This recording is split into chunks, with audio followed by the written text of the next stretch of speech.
Hello friends, welcome to our channel.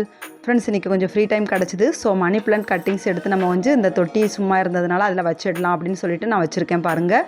So நான் இதில் ஒரு செடி வச்சுருந்தேன், அது காய்ஞ்சிடுச்சு. இப்போ நம்ம வந்து இதெல்லாம் கட்டிங்ஸ் எடுத்து வைக்கலான்னு சொல்லிட்டு வச்சுருக்கேன்.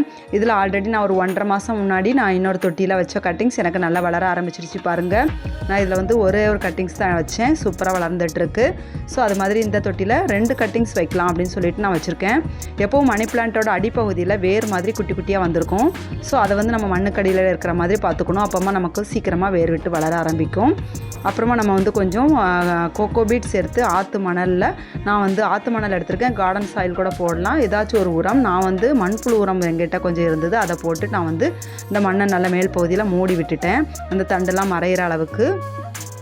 ஸோ நம்ம வந்து இன்டோர் பிளான்ட்டுங்கிறதுனால 2-3 நாளைக்கு ஒரு தடவை தண்ணீர் விட்டாலே போதும். ஸோ நான் இன்றைக்கி தண்ணீர் விட்டுருக்கேன். ஒரு 3 நாளைக்கு அப்புறமா நம்ம தண்ணீர் விடலாம்.